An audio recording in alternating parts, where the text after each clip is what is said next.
Medical की दुनिया में हम अक्सर एक जुमला इस्तेमाल करते हैं, operation successful, patient is stable. हमें लगता है कि टांके लग गए तो जंग जीत ली गई। लेकिन क्या आप जानते हैं कि कभी-कभी हमारा शरीर उस जंग के निशानों को दशकों तक याद रखता है? और वही निशान सालों बाद एक जानलेवा चुनौती बनकर सामने खड़े हो जाते हैं। आज की कहानी पटना के दुजरा इलाके के रहने वाले 74 साल के एक बुजुर्ग की है, जिन्हें हम यहाँ मिस्टर कपूर कहेंगे। कपूर साहब जब पहली बार मेरे क्लिनिक आए तो उनके चेहरे पर सिर्फ दर्द नहीं था, बल्कि एक अजीब सी उलझन और खौफ था। उन्होंने मुझसे एक ऐसी बात कही जिसने मुझे भी सोचने पर मजबूर कर दिया। उन्होंने कहा, डॉक्टर साहब, जब मैं करवट लेता हूं तो मेरे सीने के अंदर से कुछ क्लिक होने की आवाज आती है, जैसे शरीर के अंदर कोई पेंच ढीला हो गया हो। 28 साल पहले हुई एक सर्जरी का वो कौन सा राज था जो अब उनके दिल और फेफड़ों के लिए टाइम बम बन चुका था। आइए कपूर साहब के इस मेडिकल सफर के जरिए समझते हैं कि क्यों कभी-कभी पुराने घावों को कुरेदना नहीं, बल्कि उन्हें समझना जरूरी होता है।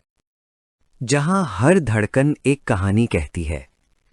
नमस्ते, मैं हूं डॉक्टर राघवेंद्र, पटना में एक क्रिटिकल केयर स्पेशलिस्ट।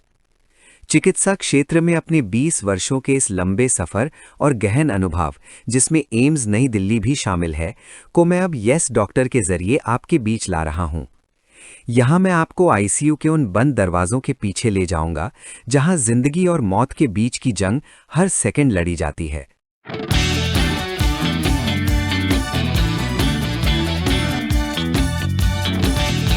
कहानियां उन मरीजों की जिनको हमने मौत के मुंह से बाहर निकाला। नमस्ते, मैं हूं डॉक्टर राघवेंद्र। मेडिकल की दुनिया में हम अक्सर कहते हैं कि सर्जरी सफल रही तो समझिए जंग जीत ली गई। लेकिन कभी-कभी शरीर उस जंग को सालों तक याद रखता है। आज की कहानी एक ऐसे ही 74 साल के बुजुर्ग की है, जिनका अतीत उनके वर्तमान के लिए एक जानलेवा चुनौती बन गया था।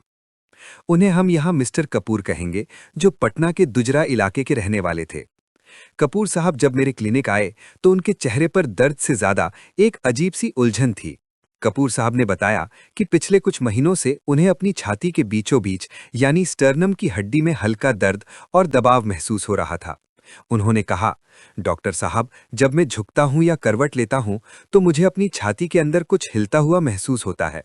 कभी-कभी एक हल्की सी क्लिक की आवाज भी आती है। उनकी हिस्ट्री दिलचस्प थी। 1995 में, यानी लगभग 28 साल पहले, उनकी बाईपास सर्जरी हुई थी। तब से वो ठीक थे, लेकिन अब अचानक ये दर्द क्यों? क्या ये दिल की बीमारी दोबारा लौट रही थी या समस्या कहीं और थी? हमने शुरुआत बेसिक टेस्ट से की। ईसीजी नॉर्मल था, दिल की नसें यानी आर्टरीज भी ठीक काम कर रही थीं। फिर मैंने कपूर साहब की छाती का फिजिकल एग्जामिनेशन किया। जब मैंने अपनी उंगलियों से उनके स्टर्नम यानी सीने की हड्डी को टटोला तो उनकी हड्डी के निचले हिस्से में मुझे एक खाली जगह, एक गैप महसूस हुआ। जैसे ही उन्होंने अपना शरीर मोड़ा, वो गैप साफ महसूस हो रहा था। हमने तुरंत उनका चेस्ट एक्सरे करवाया। एक्सरे की तस्वीर ने वो राज खोल दिया जो सालों से उनकी हड्डियों के बीच छिपा था। असली तनाव तब शुरू हुआ जब हमने कपूर साहब की छाती का एक्सरे देखा। आमतौर पर बाईपास सर्जरी के 6 महीने के भीतर सीने की हड्डी यानी स्टर्नम पूरी तरह जुड़ जाती है, लेकिन कपूर साहब के केस में 28 साल बाद भी हड्डी के 2 अलग टुकड़े साफ नजर आ रहे थे। एक्सरे में साफ दिख रहा था कि जिस स्टर्नम की हड्डी को 1995 में सर्जरी के दौरान काटकर खोला गया था और फिर स्टील के तारों से बांधा गया था, वो हड्डी कभी पूरी तरह जुड़ी ही नहीं। इसे मेडिकल भाषा में स्टर्नल नॉन यूनियन कहते हैं। कपूर साहब के दोनों हिस्से एक दूसरे से अलग थे और उनके बीच लगभग 0.6 सेंटीमीटर का गैप था। वो स्टील के तार जो हड्डी को जोड़ने के लिए लगाए गए थे, अब ढीले पड़ चुके थे और हड्डी के टुकड़े आपस में रगड़ रहे थे। यही वो क्लिकिंग की आवाज और दर्द की असली वजह थी। सवाल ये था कि इतने सालों तक ये हड्डी टिकी कैसे रही और अब अचानक ये दर्द क्यों शुरू हुआ? जांच में पता चला कि समय के साथ उनकी हड्डियों में ऑस्टियोपोरोसिस यानी हड्डियों का खोखलापन शुरू हो गया था। इसकी वजह से वो मजबूत स्टील के तार, जिन्होंने इतने सालों से हड्डी को थामा रखा था, अब हड्डी को काटकर अंदर धंसने लगे थे। खतरा बहुत बड़ा था। हड्डी के ये नुकीले टुकड़े और ढीले हो चुके स्टील के तार सीधे उनके दिल और फेफड़ों के ऊपर तैर रहे थे। कपूर साहब जब भी झुकते या गहरी सांस लेते, वो ढीला तार उनके दिल की बाहरी झिल्ली के बेहद करीब पहुंच जाता एक गलत झटका या एक जोर की छींक और वो तार उनके दिल को पंक्चर कर सकता था। हमें तुरंत फैसला लेना था, लेकिन चुनौती ये थी कि 74 साल की उम्र में डायबिटीज और पुराने कमजोर दिल के साथ दोबारा सीना खोलना खतरनाक था। अगर हम दोबारा सर्जरी करते और हड्डी फिर नहीं जुड़ती तो इन्फेक्शन पूरे शरीर में फैल सकता था। हॉस्पिटल के बोर्ड रूम में हमने घंटों बहस की। क्या हम उनकी पूरी हड्डी को टाइटेनियम प्लेट से दोबारा जोड़ें या फिर कुछ और करें? तभी मैंने एक सूक्ष्म चीज पर गौर किया। कपूर साहब की हड्डी पूरी तरह जुड़ी तो नहीं थी, लेकिन उनके शरीर ने खुद को बचाने के लिए हड्डी के टुकड़ों के बीच एक मजबूत फाइब्रस टिश्यू यानी रेशेदार ऊतक बना लिया था।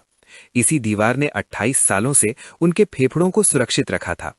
हमने एक साहसिक और अलग फैसला लिया।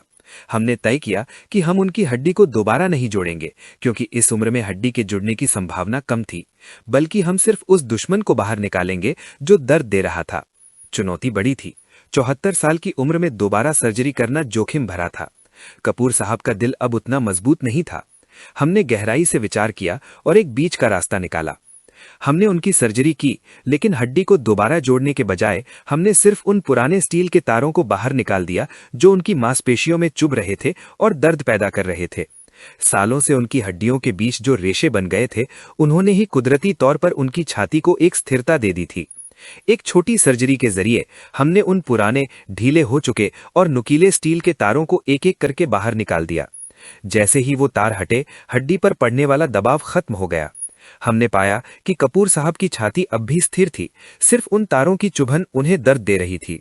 सर्जरी के 2 दिन बाद जब कपूर साहब उठे तो उनके चेहरे पर वही सुकून था जो 28 साल पहले सर्जरी के बाद था। उन्होंने करवट ली, गहरी सांस ली और मुस्कुराकर कहा, डॉक्टर साहब, वो क्लिकिंग की आवाज और वो चुभन गायब है। बिना किसी बड़े जोखिम के हमने सिर्फ उस छोटी सी चुभन को पहचान कर कपूर साहब को एक नया और दर्द मुक्त जीवन दे दिया। सर्जरी के बाद कपूर साहब जब होश में आए तो उन्होंने पहली बार चैन की सांस ली। वो क्लिकिंग की आवाज और वो चुभन हमेशा के लिए खत्म हो चुकी थी। दोस्तों, कपूर साहब की कहानी हमें एक बहुत बड़ा सबक देती है। पुरानी सर्जरी को कम ना आंकें। अगर किसी पुरानी सर्जरी वाली जगह पर सालों बाद दर्द या असामान्य आवाज जैसे क्लिकिंग महसूस हो तो उसे नजरअंदाज न करें। हड्डियों का न जुड़ना कभी कभी उम्र, शुगर या इन्फेक्शन की वजह से हड्डियां नहीं जुड़ पाती। इसे समय रहते पकड़ना जरूरी है। सिर्फ रिपोर्ट नहीं, स्पर्श जरूरी है। कपूर साहब के केस में एक्सरे से पहले फिजिकल टच यानी पैल्पेशन ने हमें सुराग दिया। हमेशा अपने डॉक्टर को विस्तार से बताएं कि आपको क्या महसूस हो रहा है।